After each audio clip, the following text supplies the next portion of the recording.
নমস্কার, আমি সৌরভ। আপনারা দেখছেন সৌরভ ব্যাপারী ইউটিউব চ্যানেল। এইমাত্র ফুড এসআইয়ের কেসের আপডেট পাওয়া গেল। ভিডিওটি খুবই গুরুত্ব, তাই ভিডিওটি মিস করবেন না এবং স্কিপ করবেন না।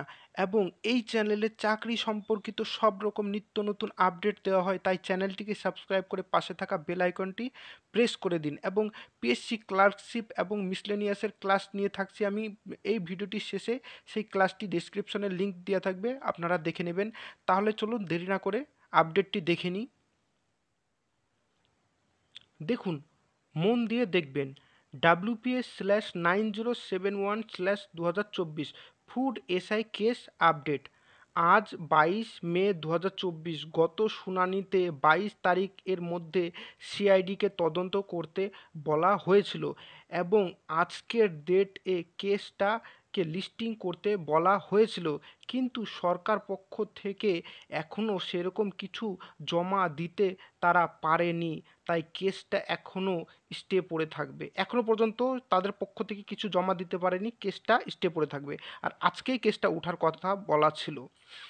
যেহেতু গরমের ছুটি পড়ে যাচ্ছে 10 জুন পর্যন্ত, গরমের ছুটি পড়ছে 10 জুন পর্যন্ত, তাই 10 তারিখ এর পর কেসটাকে পুনরায় মেনশন করিয়ে হেয়ারিং করানো হবে। আবার আপনাদেরকে 10 তারিখ অবধি অপেক্ষা করতে হবে। এখনও আছে, দাঁড়ান। যেহেতু ফুড এসআই এক্সাম প্রসেসে স্টে অর্ডার পড়ে থাকছে, অর্থাৎ ফুড এসআই এক্সামের প্রসেস বন্ধ থাকবে।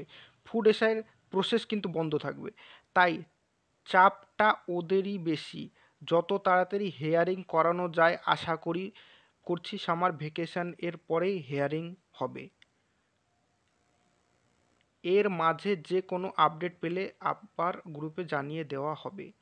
দেখো, এখান থেকে কি বুঝতে পারলাম? এখান থেকে বুঝতে পারলাম, হয় সিআইডি, হয় পিএসসি কর্তৃপক্ষ, এদের মধ্যে কোনো গোলযোগ হয়ে এখনো পর্যন্ত পুরোপুরি ব্যাপারটা তারা মানে যেই ডকুমেন্ট জোগাড় করার দরকার সেই ডকুমেন্ট জোগাড় করতে পারেনি, তাই আজকে ডেটে কেস উঠতে পারেনি। পিএসসির কিন্তু চাপ আছে। কেমন চাপ দেখো, একটা যদি রিকোয়ারমেন্ট বন্ধ হয়ে থাকে তাদের কিন্তু অতিরিক্ত মাথায় চাপ থাকে। তারপর দিয়ে দেখো, আন্দোলন না করলে কিন্তু কিছু হবে না। এই ইলেকশনটি পার হওয়ার, এখন পুলিশ পারমিশন নেই, ইলেকশনটি পার হলে কিন্তু আন্দোলন আবার জোরসোর দিয়ে করতে হবে। ইলেকশনটা পার হওয়ার পরে আন্দোলন যখন হবে, সেই আন্দোলন করে আমাদেরকে এটার মানে সে লাটকে রাখা যাবে না। যেমন সানিদা বলে একটা ডায়লগ তো শুনেছেন, তারিখ পে তারিখ, তারিখ পে তারিখ, সেরকম হচ্ছে এই কেসের অবস্থা হয়ে যাবে। আমাদেরকে যত সম্ভব তাড়াতাড়ি পারা যায় এই কেসটিকে আমাদের কোনো একটা বিচারে আনতে হবে। এবার কিছু লোক আমাকে কমেন্ট করছে যে 60 জনই তো কেস করেছে, তাদেরই বাতিল যাবে। আরেকজন কমেন্ট করছে যারা পরীক্ষা ভালো নাম্বার তুলতে পারেনি তারাই লাফালাফি করছে, কেসটিকে সুপ্রিম কোর্টে নিয়ে যাবে। এই কথাগুলো শুনে না একদম সত্যি মানসিকতা তাদের কেমন। লাইভ লাইভ দেখা যাচ্ছিল হোয়াটসঅ্যাপে, তারা অ্যান্সার কি পেয়ে যাচ্ছিল। লাইভ ভিডিওতে আমি দেখেছি যে ভিডিও করে করে দেখাচ্ছে, হলের বাইরে অ্যান্সার নিয়ে উত্তর দিচ্ছে। এদের মানসিকতা কেমন কি জানি, তা জানি না। আর 2 নম্বর হচ্ছে, দেখো, কোর্ট থেকে কিন্তু অর্ডারশিপ হয়ে গিয়েছে।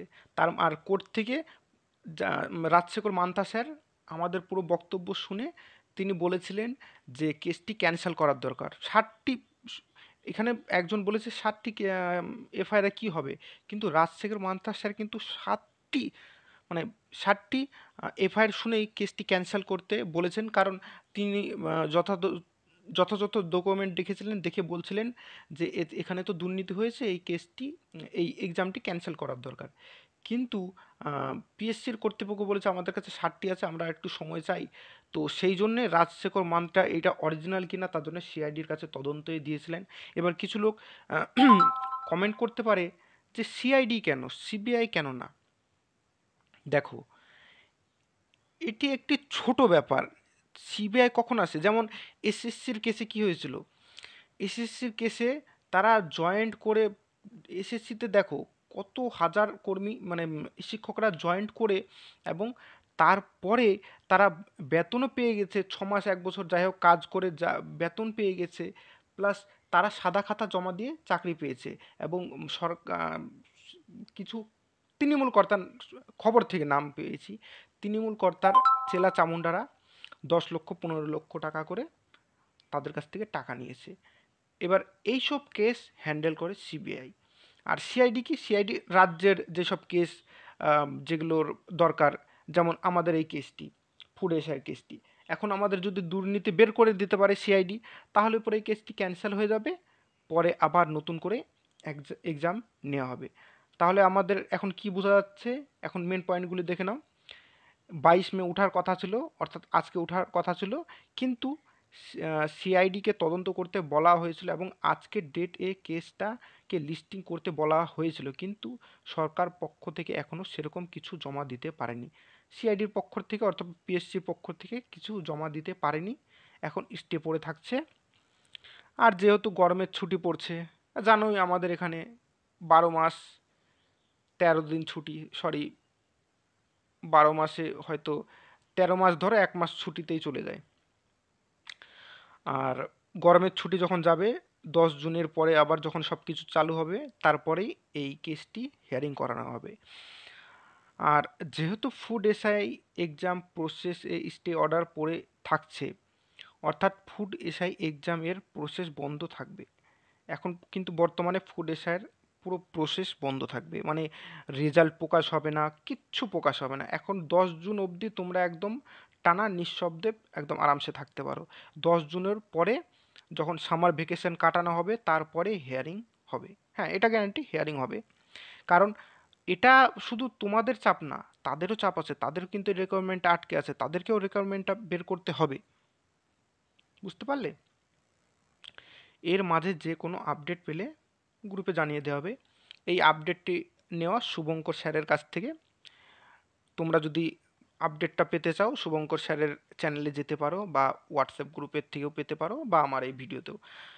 আর আমি সব রকম PSC, food SI, clerkship, miscellaneous সব রকম আপডেট দিয়ে থাকি, তাই চ্যানেলটিকে সাবস্ক্রাইব করে দাও এবং ভিডিওটি তোমাদের বন্ধুদের সাথে শেয়ার করে দাও। ভিডিওটি ভালো লাগলে একটি লাইক করে দাও।